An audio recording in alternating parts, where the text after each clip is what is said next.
नमस्कार शेतकरी मित्रांनो, आज आपल्या समोर यायचं मुख्य कारण म्हणजे बऱ्याच शेतकऱ्याचे फोन यायला लागले आणि बाहेरीच आता वापरायचं का, मग त्याबरोबर अल्ट्राशी वापरायचं का नाही. मोसंबीवाल्याचे त्यातले त्यात संत्रावाल्याचे बऱ्याच जणांचे फोन येतात आणि मग प्रत्येकाला वेगवेगळं सांगण्यापेक्षा म्हटलं बाबा एकदाच सगळ्यांना सांगून टाकूया, ह्या दृष्टिकोनातून आजचा एपिसोड करतोय आम्ही. तर ज्यांची मोसंबी आहे किंवा ज्यांचा संत्रा आहे आणि त्याच्यावर फळं आहेत, आता बघा मेजॉरिटी शेतकऱ्यांच्याकडे काय झालंय, संत्र्याचे आता सेटिंग झालेलं आहे बऱ्यापैकी. अशा सर्व शेतकऱ्यांनी काय करायचं, तर आता इथून पुढं दर 15 दिवसांनी बायरेच आणि अल्ट्राशी खालून वरून घ्यायचं. जे नवीन चालू केलेलं आहे म्हणजे जानेवारीच्या पुढे ज्यांनी चालू केलेलं आहे बायरीच अल्ट्राशी वापरायला, त्यांनी मात्र काय करायचं, तर बायोरिच मधल्या वेळेमध्ये म्हणजे 8 दिवसांनी एकदा नुसतंच बायोरिच खाली सोडून द्यायचं. मग ते ड्रिपनं सोडा किंवा फवारून घ्या. समजा ज्यांच्याकडे STP आहे तर त्यांनी काय करा, तर मधल्या रानात सगळीकडे फवारून घ्या. पावसाळ्यामध्ये काय होतं, मोसंबी आणि संत्र्याची जी मुळं आहेत ती वरच्या बाजूला असतात, लय खोल नसतात, सगळीकडे पसरलेली असतात. बघा तुम्ही खोदलं तर तुमच्या लक्षात येईल की मुळं सगळीकडे दिसायला लागलीत. आणि त्या मुळावर समजा आपल्याकडे लिसिपॅलोस्पोरियम असेल, फिजारियम असेल, अल्टरनेरिया नावाच्या बुरशा त्यात वाढतात किंवा फायटोप्थोरा, आणि त्याच्यामुळं मुळकूज होते. आणि मुळकूज झालं की झाड पाणी पण घेऊ शकत नाही. मग अशा वेळी काय होतं, ते फळ गाळायला लागतं. बऱ्याच लोकांचं मत आहे की बाबा देठ गळ व्हायला लागले, तर जे पहिल्यापासून गेल्या वर्षापासून वापरतात त्यांच्याकडे तुम्हाला देठ गळ झालेली दिसणार किंवा देठामध्ये फळ वाळलेलं दिसणार नाही. हे वाळला, देठ वाळला की परत काय होतंय, गळून पडते किंवा देठ पिवळा पडतोय. पिवळा पडतोय तिथं काय होतं, थोडं पिवळं पडतं फळ आणि ते फळ गळून पडतं. तर ते गळून पडू नये म्हणून तुम्ही खालची मुळं चांगली ठेवली पाहिजेत, वर बघूच नका. कळलं का, वर तुम्ही काही मारून कंट्रोल होणार नाही, हे क्लिअर कट डोक्यामध्ये घ्या. तुम्ही काय करायचं, काही झाडं असतील जे वीक असतील किंवा जी खालच्या बाजूला असतील जिथं पाणी जास्त झालेलं आहे आणि जिथं मुळकूज झाले किंवा मुळं सडलेली आहेत, अशा ठिकाणी बाहेरीच जास्त होता. म्हणजे काय होईल, ती फळगळ थांबेल. तर आता तुम्ही बघा, जे शेतकरी पहिल्यापासून किंवा गेले 3 वर्षापासून बाहेरीच अल्ट्राशी वापरतात त्यांच्या शेतामध्ये गळ नाही अजिबात. आता ह्या वर्षी प्रॉब्लेम झालाय काय काय जणांच्याकडे, ज्यांनी नवीन सुरुवात केलेली आहे अशांच्याकडं आता पाऊस नसताना सुद्धा फळगळ व्हायला लागलेली आहे, एवढं लक्षात ठेवा. किंवा जे केमिकलमध्ये करतात त्यांच्याकडे मोठ्या प्रमाणात फळगळ व्हायला लागली आहे. तर सगळ्यांनी लक्षात ठेवा, मुळकूज होणार नाही अशी व्यवस्था करा तुम्ही. आणि ती कशी करायची, तर बाहेरीच जरा ज्यादा सोडायचं, दुसरं काही करायचं नाही आहे. लक्षात आलं का, त्याला काही तुम्हाला खर्च नाही. 2 किलो गुळ लागतो. 1 एकरला आपण 1 बॅरल सोडतो 200 लिटरचा, त्याच्याऐवजी डबल सोडा अशा वेळी. आणि तुम्ही मधल्या रानात पण सगळीकडे शिंपडून घ्या. झाड मुळं चांगली राहिली की झाड चांगलं राहतं आणि झाड चांगलं राहिलं की फळं आपोआप चांगली राहतात. तुम्हाला वेगळं काय करायला लागत नाही. आता काय शेतकऱ्यांचे असे प्रश्न आलेत की बाबा फळं माझी मोठी होतील का, मग त्याच्यासाठी काय करायचं. आता जे बाहेरीचे अल्ट्राशी वापरतात त्यांना फळं मोठी करायचं, तर अल्ट्राशीनच तुमची फळाची साईज चांगली येईल, फळाचं वजन चांगलं येईल. लय मोठं पण होऊन चालत नाही आहे, हे लक्षात घ्या. बाजारात गेल्या वर्षी बऱ्याच शेतकऱ्याकडे जे एकदम मोठी फळं झाली, मग तो व्यापारी घ्यायला जरा काचकूच करतो, तर तो होऊ नये म्हणून तुम्ही काय करा, तर बाहेरीच्या अल्ट्राशी आता इथनं पुढं न चुकता अल्ट्राशी सोडा. ज्यांच्याकडे अजून 1 महिनाभराने फळं जाणार आहेत किंवा 2 महिन्यांनी जाणार आहेत, अशा स्टेजला ज्यांची फळं असतील त्यांनी थोडं 10-10 दिवसाला बाहेरीच्या अल्ट्राशी सोडा. तुम्हाला फळाची साईज चांगली येईल, फळाचं वजन 30% वाढेल, फळाची गळ होणार नाही. लक्षात आलं का, गळ ज्यांच्याकडे होते त्यांनी बाहेरीच ज्यादा सोडलेलं नाही, एवढं लक्षात ठेवा.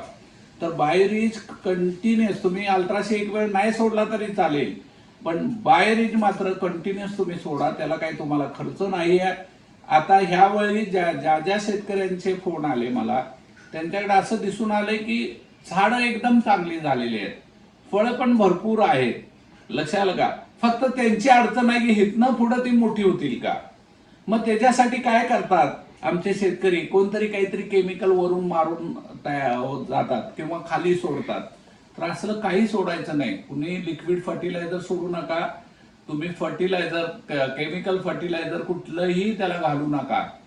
ते जर घातलं तर तुम्हाला शेतामध्ये प्रॉब्लेम येतील. आता तुम्ही लक्षात ठेवा, या वर्षी आपल्याकडे पाऊस कमी आहे, कळलं का? आता सुद्धा मध्ये गॅप मोठा पडलेला आहे. अशा वेळी तुम्ही ज्यांना शक्य आहे, ज्यांच्याकडे अजिबातच पाणी नाही आहे किंवा पाऊस पडलेला नाही, अशाने थोडं ड्रिपनी पाणी सोडा. लक्षात आलं का? मात्र पाऊस जिथं जास्त होईल किंवा ज्यांची काळी जमीन आहे अशा जमिनीमध्ये किंवा भारी जमीन आहे तिथं ही बुरशी जास्त वाढते आहे. आणि बुरशी जास्त वाढली की मोळकूज होते. तर ती थांबवायसाठी अशा शेतकऱ्यांनी थोडं बाहेरवर ज्यादा भर द्या. आणि ज्यांची नवीन, काही शेतकरी आता नवीन लागवड केली आहे, काही जणांची वर्षभराची आहेत झाडं, काही 2 वर्षाची आहेत की 3 वर्षाची आहेत. तर जिथं तुम्हाला प्रॉब्लेम असेल, जिथं पिवळी पडली असतील किंवा एखादं दुसरं झाड पिवळं पडायला लागतं, तर अशा ठिकाणी तुम्ही थोडं बादलीनं बाहेरच्या अल्ट्राशी त्याच्या बुडात होता आणि त्याला चांगले आंघोळ घाला. ज्या शेतकऱ्याकडे जानेवारीपासून ज्यांनी बाहेरच्या अल्ट्राशी वापरायला सुरुवात केलं आणि झाडं वीक आहेत, अशा शेतकऱ्यांनी बादलीनं सरळ बुडामध्ये होता. आणि ओतताना एकदम बुडात ओतू नका, तर मिनिमम 2 फूट अंतरावर बाजूला होता. आपण बाहेरीच कुठं टाकायचं आहे, तर जो पेरीफेरी एरिया आहे, म्हणजे दुपारी 12 वाजता जेवढ्या एरियामध्ये सावली पडते अशा एरियामध्ये तर ऍटलिस्ट आपलं बाहेरीच गेलं पाहिजे. तर हे सगळ्यांनी लक्षात ठेवा. अजून काही अडचण आली तुम्हाला तर मला फोन करा. आता इथनं पुढे प्रॉब्लेम येणारा दुसरा मंगूचा प्रॉब्लेम आहे. तर मंगू, बऱ्याच शेतकऱ्याकडे मंगू यायला सुरुवात झालेली आहे जे केमिकल मध्ये करतात त्यांच्याकडे. तर अशा शेतकऱ्यांनी बाहेरीच वरून फवारा. तुम्ही 15 दिवसात एकदा फवारून अशा ठिकाणी चालणार नाही. तर बाहेरीच तुम्ही खालून वरून जास्त फवारा आणि त्याच्याबरोबर अल्ट्रासी पण सोडा. म्हणजे झाडाची स्ट्रेंथ वाढली की आपोआप रोग कंट्रोल होतो. वेगळं काय करायला लागत नाही तुम्हाला. आता बऱ्याच शेतकऱ्यांना अनुभव आहे, गेले 3-4 वर्षाचा त्यांचा काही विषयच येत नाही, ते आता मला फोन करत नाहीत. पण जे नवीन लागवड केलेली आहे, नवीन बाहेरच्या अल्ट्राशी वापरायला लागलेले आहे, अशा शेतकऱ्यांचा अधूनमधून फोन येतो. तर त्या शेतकऱ्यांना सगळ्यांना सांगणं आहे माझं, तुमची जमीन चांगली ठेवा, जमीन भुसभुशीत ठेवा.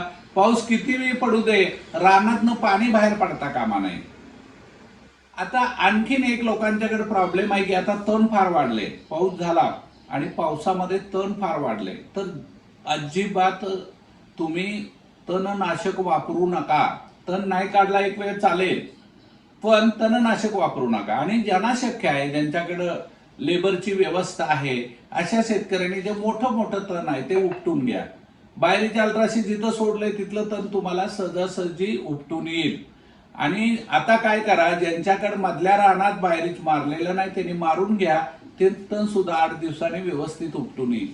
आणि ज्यांना हे शक्य नाही आहे त्यांनी काय करा, त्यांनी कटर वापरा, वीड कटर वापरून तर ते तुम्ही तण काढून टाका. पण केमिकल काही वापरू नका. आता बरेच शेतकऱ्यांचं म्हणणं असतं की बाबा तण माझ्याकडे लय वाढलंय, मी रोट्यावेटर मारून घेतो. रोट्यावेटर अजिबात मारू नका. कारण ह्याच्या मुळ्या ज्या असतात त्या फार वरती असतात आणि त्या मुळ्या जर गेल्या तर तुमची फळगळ होण्याची दाट शक्यता राहते. तर बऱ्याच शेतकऱ्याकडे हे प्रॉब्लेम येतात. तर सगळ्यांनी लक्षात ठेवा, तणनाशक मारू नका, रोट्यावेटर मारू नका. म्हणजे मशागत आता काय करायची नाही. तुम्हाला जी मशागत करायची ती रेस्ट पिरियड मध्ये करायची. इतर वेळी मशागत अजिबात खाली करू नका. तण काढू शकता तुम्ही, म्हणजे महिला लावून तण काढू शकता किंवा उपटून घेऊ शकता तण. मात्र तिथं तणनाशक मारू नका. तणनाशक ज्यांनी मारलं त्यांना प्रॉब्लेम येणार, गळ होणार फळाची. तर मला वाटतं एवढं आत्ताच्या ह्या एपिसोडसाठी बस झालं. ज्या शेतकऱ्याकडे मोसंबी, संत्री आहे किंवा लिंबू आहे अशा शेतकऱ्यांनी ह्या सगळ्या गोष्टी लक्षात ठेवा आणि तुम्ही चांगल्या प्रकारे तुमचं उत्पन्न घेऊ शकाल बाहेरच्या अल्ट्राशी वापरून, अशी अपेक्षा व्यक्त करून मी माझं आजचा एपिसोड संपवतो. नमस्कार शेतकरी बंधूंना.